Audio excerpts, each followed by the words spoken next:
So it was quite an interesting Saturday night for the world of football and theatre when, at 7:30pm, the vast majority of West End shows were about to begin performances, whilst at the same time England was coming to the tense conclusion of its quarterfinal match with Switzerland.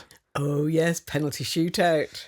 And obviously that presented quite a quandary for front of house managers, having to decide, do we go up late or do we just assume that people will put their phones away and sit comfortably and wait for an hour or so to find out whether or not England has made it? And James Corden, on the other hand, and the team at the Old Vic seemed to take quite an unconventional approach by brandishing an iPad, placing it on the stage, on the set, and watching it as a collective, leading to some very amusing scenes of James Corden cheering along with the audience and all sort of creating this huge sense of elation, and then going into a gripping three-hander play about the state of contemporary politics in the UK. Yeah, it was an interesting one to then report on from What's on Stage. It's interesting, isn't it? Because he's been criticised for it. And I actually thought it was a good plan, because I remember going to watch Dear England, the James Graham play about the England football team, which has, I think cemented a view of Gareth Southgate in the mind of theatregoers. It was, ironically, the end of the incredible, tense test match between England and India, I think at Edgbaston. And so we were all sitting waiting for the start of the James Graham. And I would say at least 30% of the audience had their phones out watching the cricket. And Alex Jennings was sitting behind us and he leaned over to watch the cricket.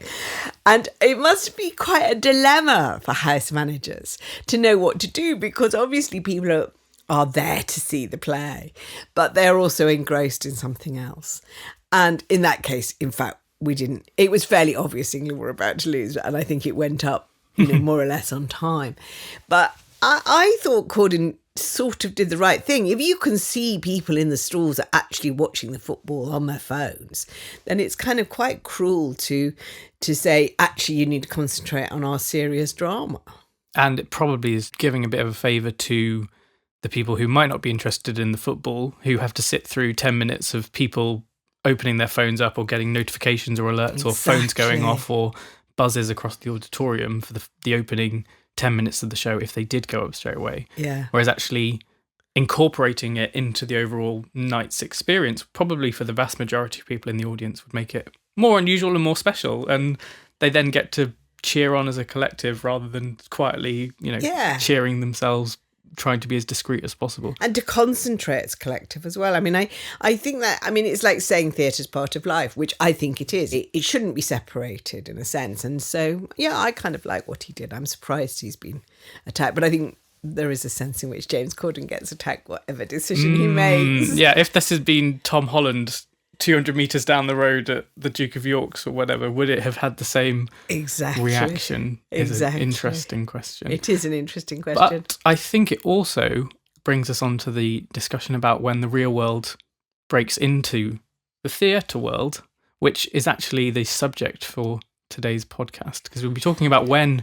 Today's What's on Stage podcast. Yes. With me, let's remember to introduce ourselves, me, Sarah Crompton. And me, Alex Wood. And our subject is... when emergency takeovers take place early in runs for stage shows. Essentially, new company members or stars leaping in, saving productions when they're caught in the lurch, or when actors are facing personal circumstances, which means they have to drop out of shows. Which is prompted by the fact that I had a double theatre day this week with a matinee of Alma Mater at the Almeida Theatre by Kendall Fever. Terrific new play essentially about rape culture, I would say, in an Oxbridge-style college. And Leah Williams had been slated to play the first female master of that college. And she pulled out at short notice because she was ill. Such short notice that audience members had written sort of preview pieces saying, oh, she's absolutely wonderful, you mustn't miss this performance. So Justine Mitchell had to go in, and then they paused it, didn't they? They did pause the previews for her actually to have a chance to get under the skin of the play, because it's a huge part. It is the leading part. It's interesting that that was your 2-show day, because your other show was Skeleton Crew at the Donmar, which in itself was actually a programming replacement, because Primary Trust had originally, the Pulitzer-winning Primary Trust, I believe, had been originally slated to run in that slot, but had essentially been last minute replaced by another award-winning play, Skeleton Crew. Yeah. So it's my day of replacements, Yes. both of which were excellent. I really enjoyed Skeleton Crew as well, which is set in the sort of Rust Belt in America, and about, the effects of factory closures in Detroit on the lives of individuals. Also an excellent play. Alma Mater I found more exciting of the two. It's quite... but what was thrilling about Alma Mater was Justine Mitchell's performance. You just couldn't really believe it, because she had so little time. She still had a script in her hand, but she somehow made you not notice that. She was helped by the fact that there were a couple of places where the character is reading things, and so she could use that. But she'd obviously, I felt, decided to learn the sections where it would most damage the play to be reading from the script. So she got amazing final speech, and she knew that. She just did that speech. But I then used her script very discreetly. But what was just astonishing was how deep she had managed to get into the character, and how integrated she seemed to be in the ensemble. There is something to be said about an audience's ability to almost instinctively forget that there is a script there, and it becomes invisible that the actor is having that prompt, and you almost become so enthralled by the story and the character that the script becomes kind of an irrelevant presence on stage, which is lovely and probably a great thing for an actor to hear, that we are willing to give them the benefit of the doubt in situations like that. Yeah, it's odd, isn't it? Because you'd think it was the most intrusive thing, and actually it really isn't. It is how deeply they get into the play and the character. And it was interesting seeing it at the Almeida, because the Almeida, of course, had that recent, astonishing substitution for A Streetcar Named Desire, where Patsy Ferran stepped in at the very last minute for, can't remember. It was Lydia Wilson. That's right. Which is interesting, because A Streetcar Named Desire was directed by Rebecca Frecknell, who also has credits including Cabaret and Romeo and Juliet. Cabaret in the West End and Romeo and Juliet also at the Almeida, 2 wonderful productions. But Lydia Wilson, she had worked with on The Duchess of Malfi, which had been at the Almeida. And Patsy Ferran, who stepped in, had worked with Rebecca Frecknell on Summer and Smoke at the Almeida and in the West End. So she has this enormous coterie of brilliant performers that she can almost lean on when required to step in and create theatre magic. And you and I both saw the show at the Almeida, I think on the same night. Yeah, first night, which was slightly postponed, wasn't it? But not much. I mean, it was like, I think it was like postponed by a week or something. Or was it tipped into the new year? I think maybe you're right, yes. So they pushed it till after Christmas, but she had begun performances well before then. Yeah. But by the time it came around to press night, it was almost like the production had been built around her from the off. It was so masterful how easily she wove her way into the show, and the way that she made Blanche Dubois feel like her own, that it's almost even more incredible that she wasn't the first choice to play the role, or had not wanted to play the role from the beginning, because it felt like a role that she could provide a whole new dimension to. You're right, and it did feel in that instance as if she really, really felt that the whole production had been designed around the way that Patsy would play Blanche, because it was such a kind of a low-key, pragmatic, completely different interpretation of it. When it's a new play, of course, unless you're the person who saw the preview with Leah Williams, you never quite know which way that performance would have gone. But I felt with Justine Mitchell, who is an actor I really really laugh. I mean, I rarely... She was amazing recently in Faith Healer, at the Lyric, where she again found really new ways into the part of the sort of betrayed mistress. Yeah, she's got this kind of directness. She's got an amazing quality, Justine Mitchell, which I really noticed here, of just seeming to be two things in one moment. She's incredibly direct, and you feel you know her, and yet there's something that she always manages to sort of hide something behind that act. I find her an amazing actor, and brilliant comic timing, which helped with this play because it has humour in it as well as deeply serious subjects. And yeah, it was great, and the rest of the cast around her were amazing. And it's such a thing when an understudy comes in. When Kim Cattrall couldn't do Linda, which was another new play, that's the same thing that you're just talking about, where a director calls on somebody he knows to come in. And so Michael Longhurst rang Swenny. He did indeed. And I read an interview with her, and she talked about that conversation where she went, nah, I can't do this. And then she did it again, sort of the next day. It's funny, that reminds me of another series of new plays that have been riddled with emergency replacement or understudies taking over woes, which is the Death of England saga. My goodness, yeah.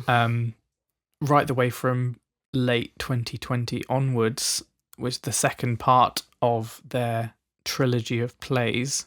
They have had a number of emergency replacements. First of all, Death of England Delroy, which had been scheduled to run at the National in the adapted Olivier Theatre in the Round, during that very fleeting but fascinating window when theatres were allowed with social distancing, with all those big stickers saying you must sit 2 meters away from other parties. Giles Terrera had originally been scheduled to play the role of Delroy in the solo show, but then had a medical emergency. Appendicitis. That was it.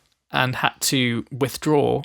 So his understudy, Michael Balogun, wonderful actor who has since gone on to do some incredible roles and has had actually a moment at the RSC when he had to be replaced in the show. So, all comes full circle. Yes, he did in Love Slavers Lost, didn't he? He was, Was it not Love Slavers Much Ado About Nothing. Much Ado About Nothing, yeah. Amazing. Yes, I'd forgotten that. But he took over the role and was incredible in it. I'm not sure if did you see the show? You saw it live. It opened and closed the same night, didn't it? Because of COVID.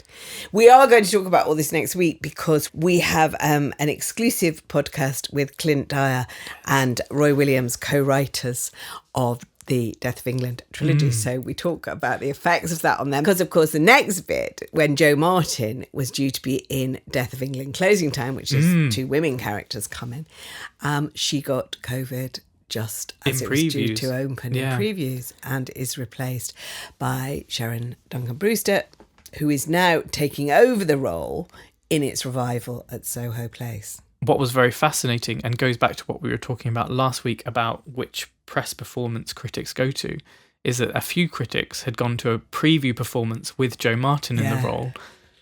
Then, obviously, Jo had to withdraw, and Sharon had taken over, and then another bulk of critics had seen the show a week or so later with Sharon now in a two-hander. So obviously it'll be completely reconfigured. And again, with a script which she very cleverly hid in a cleaning bucket. Her use of where she put the script was memorably inventive, because there was quite a lot, because they're closing down a flower shop. So there was quite a lot of cleaning up that went on. And Sharon kept putting her script in really interesting places that she could just, as part of her performance, look down. Yeah, you were saying that she's talked about how she's really pleased to have been able to rehearse it. Yes. Because when I think these replacements come in, and it's the same with Patsy Ferran when she was learning A Streetcar Named Desire, obviously your first port of call is, how quickly can I learn these lines? You don't think about, okay, how can I interrogate this character and what can I think about? You just need to get the lines in your brain as quickly as possible to then get it on the stage. Or if you haven't got the lines in your brain, you know enough of the blocking and the lighting cues and the sound cues that you can work within this giant series of cogs that all have to work in tandem. So she said that was one of the most difficult things, wasn't really thinking about the lines, because she knew that they would come eventually and she could start with script in hand or in bucket. But it was more about how would she work with her co-star Hayley Squires and also work with all the voiceover, the sound, the lighting, and essentially allow the play to continue. They also, in that production, had screens up around the Dorfman so that she could get her line prompts if she was looking out. Oh, yes, of course, that's true. So that was also a perhaps more discreet way of giving actors a prompt or something to fall back on if required, without having to interrupt so much, or maybe have a script in hand throughout if they need to use both hands for something else. But she was talking about now she's coming to the West End with the production, actually being able to take the character of Janice that she plays, who is Delroy's mum, really, come at it in a very much more organic way rather than a frantic week of line learning and cramming and blocking and being told by Clint, oh, you need to stand here for this bit, and you need to stand here for this bit, and you need to stand here for this bit. She can really grow. It is true, because that's the bit you forget, actually, is how technical acting is. And because good actors always make it look effortless, you forget that they are, very often having to hit marks of blue crosses on a stage. And actually, it was interesting with Justine Mitchell that she, the opening scene, she started and she was just not in the light. And she looked up and she just moved herself across. And I thought, yeah, well done, rather than just trying to bluff it through. We all know you've stepped in. And I was, knowing that we were going to think about this, I was thinking about Edward Bennett, who took over David Tennant's Hamlet and did a month in it, actually. Wow. But he gave lots of interviews at the time because it was such a big thing and there was such a sort of reaction to him coming into the production that he talked about it. And he said he hadn't ever thought that Tennant, who was super fit, would need an understudy. And so even though he knew he was the understudy and he'd learnt the lines and he'd sort of got a sense of the production, he hadn't ever really imagined he was going to step in. And it's 1,400 lines, Hamlet. And so he and his girlfriend, when they were on holiday, she said, just run it, just have a go. And so he did it. And I mean, almost like the next week ended up having to step in for Tennant. But he said that the trouble was the initial performances, that the sword fights looked like two people on a stage who'd never met each other. And there was a lot of kind of flapping around. And, that is the other side of it. It's just that technical thing of actually having to step into quite a physical production. And the other thing he raised was the audience reaction. And I think that's so interesting. I mean, Justine Mitchell was cheered at the Matter Day. People were just so excited that they were seeing the play. I think there was a great sense that there was excitement around this play and people wanted to see it. And they did it very nicely, that they didn't slip the programme or anything, that the stage manager came on and he explained what had happened. And he explained the cast change. So that was great. And so there was a very warm reaction. But I remember one of my friends telling me that when Barbara Streisand very briefly did Funny Girl in the West End, he was a dresser. And she was ill one night.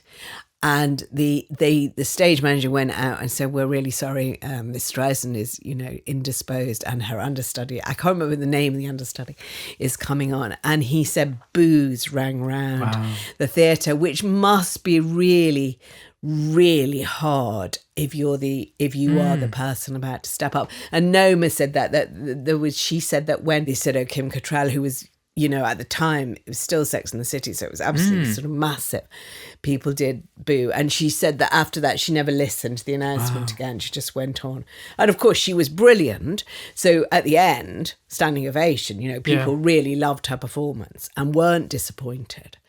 I don't know how they felt about La Streisand not being there, but I'm sure the understudy was brilliant. And I wonder if any semblance of that has been completely dispelled by the pandemic, when understudies and alternates and covers and so many other people that sometimes aren't even contracted to be part of the production had to be catapulted into these roles with very little notice.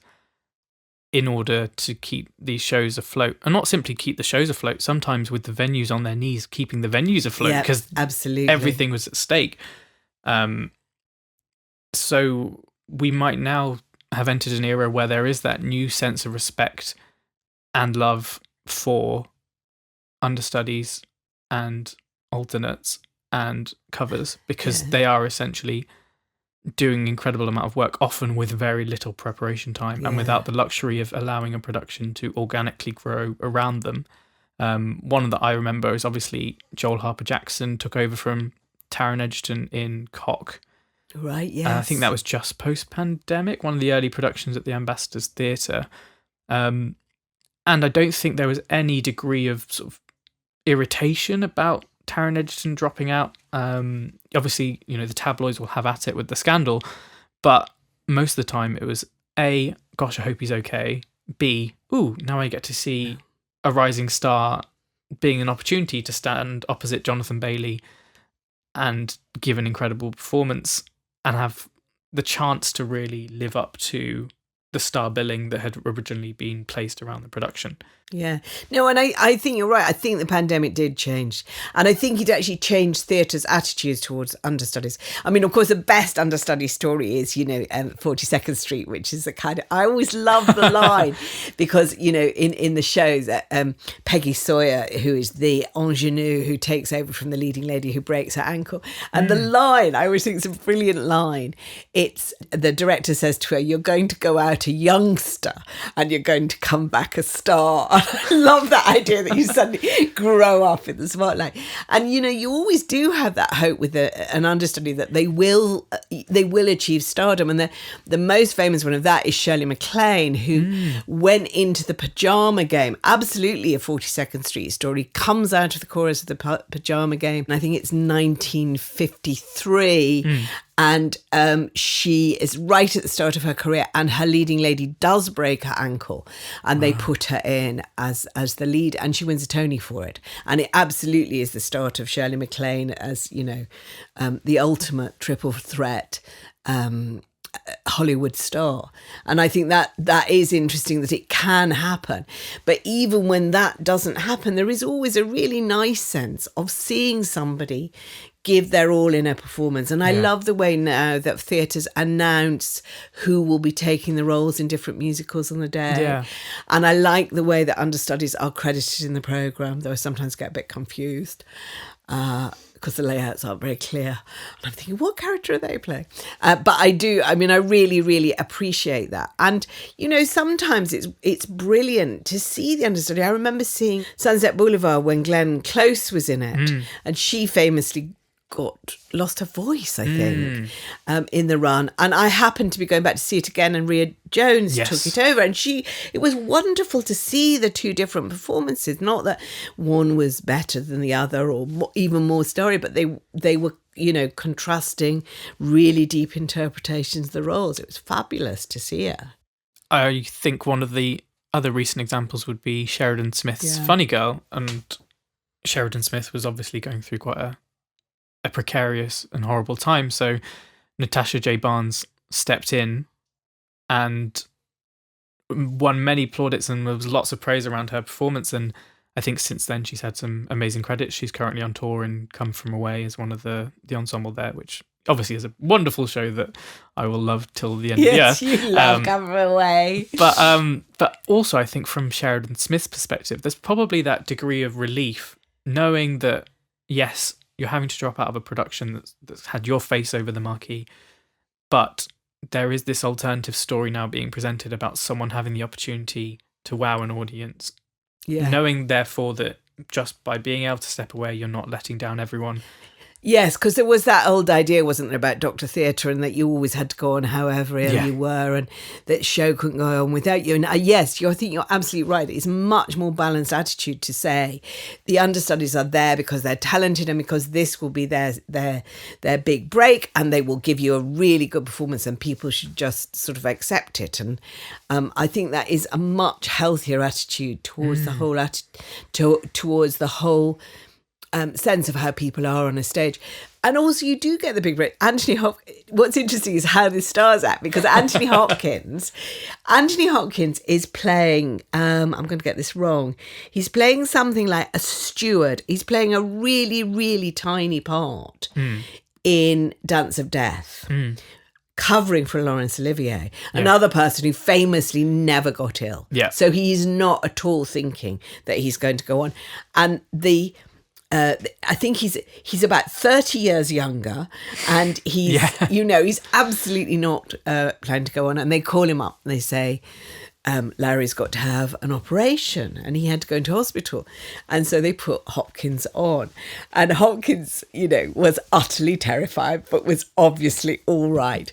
And I think he only did 4 performances, but at the end, Larry has discharged himself from hospital and is standing in the wings in his dressing gown to say, well done, which is kind of lovely. And that idea of, baton passing to a new generation, because Hopkins has been as important to his generation as Olivier was to him. I mean, that is sort of the brilliant bit of understudying and getting your chance. And then someone like Rhea Jones, obviously after doing Sunset Boulevard, understudying Glenn Close, then had a whole tour and a Curve Leicester production built around her, essentially, to give her that moment to stand in the spotlight and say, hey, look, I am a brilliant Norma Desmond.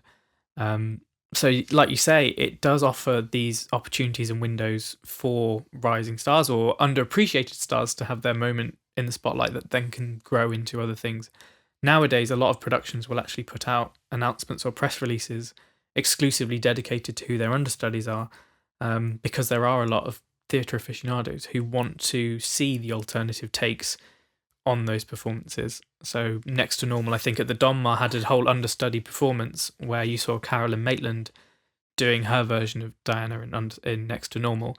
But one of the other examples that struck me recently was the incredible late great Hayden Gwynn.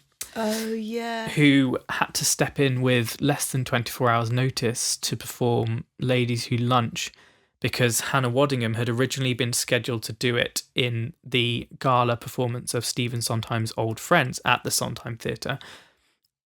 Waddingham had lost her voice and had called up Cameron McIntosh and said, look, I've got no voice. If I came, it would be deeply underwhelming. It would probably might even strain my voice.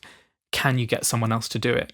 Cameron, obviously, with very little notice to find anyone, probably taking on one of the most iconic Sondheim numbers in history, turns around and Hayden Gwynn happens to be walking past. And he says, Hayden, have you got a moment? I just need someone to step in and do Ladies Who Lunch from Company. And she said, I've got the sheet music in my bag. That's so she'd been amazing. off to a music lesson or something, a singing lesson, and just happened to have the sheet music for Ladies Who Lunch there. And with less than a day's notice, had rehearsed and gave one of the most incredible performances on a night of incredible performances at Stephen Sondheim's Old Friends. Gave one of the most incredible turns of that night. And her performance of that number, mercifully, thankfully, has been immortalized now because it's on the album and it's on the recording.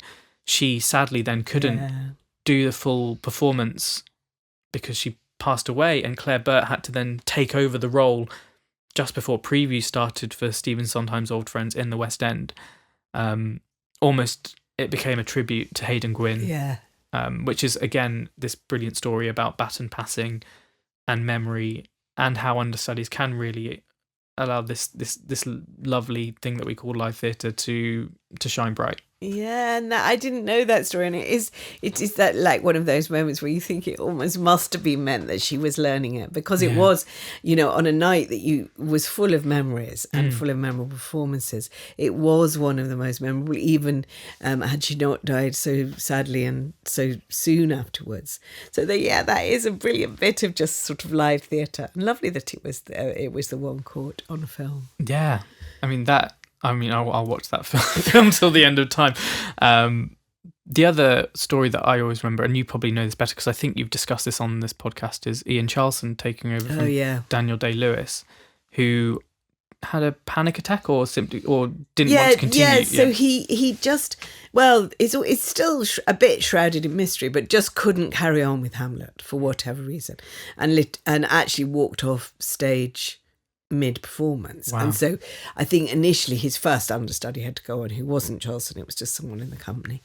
And then they realised he wasn't coming back, and they asked Ian Charleston if he would do it, knowing everybody knew at that point that Charleston was incredibly ill and was in his last year of life. And he came in and gave a performance then. I didn't see it. It's I have discussed it before, because I've always said it's one of the great sadnesses in my life that I didn't get in to see it. But everybody who did see it said it was one of the most astonishing performances of Hamlet they've ever seen. And it was obviously something that Charleston just wanted to do. It was kind of, a summation of a kind of great career cut horribly short by AIDS. Like you say, the fact that everyone knew that he was coming towards the end of his life, performing a role like Hamlet, where it's a character constantly grappling with their own mortality and their own sense of existence, performed by a man who was having to be constantly reminded of mortality and death, does lend that entirely new perspective to the role, and probably was part of the reason why it has been remembered as one of the great performances of Hamlet that will probably ever take place. Yeah, and it's also the reason we talked about it before, Nancy and I, is that it led to the formation of the Ian Charleston Awards, which are for young talent. And that's kind of a neat way, isn't it, of bringing it round to the end. John Peter, the critic, saw that performance and was so unbelievably moved by it that he felt that something should be done to commemorate Charleston. And he started these, he got the Sunday Times to start these awards, which continue to this day and actually have just been announced, and another kind of great roster of young actors who are, getting their big chances on our stages. Yeah. So if you have your own stories of emergency replacements or covers that you'd like to share with us, please do send an email to editorial@whatsonstage.com. We've probably nudge the top of the iceberg of this huge number of amazing stories of actors being given a chance to make a role their own with very little notice. There's one story that somebody ought to perhaps remind us of, which is that somebody was sitting in the auditorium and has to step in, and I can't remember that one, but I remember reading about it at the time. Somebody's actually watching the play and watches the leading actor keel over and then steps into it. Happens quite a lot in dance, actually, but that's another podcast. We will lean on our listeners to find that story for us, or we can probably Google it after this. Maybe. But I think that is probably a lovely point to conclude for today. Sounds a good place to stop. So it's goodbye from me, Sarah Crompton. And it's a goodbye from me, Alex Wood.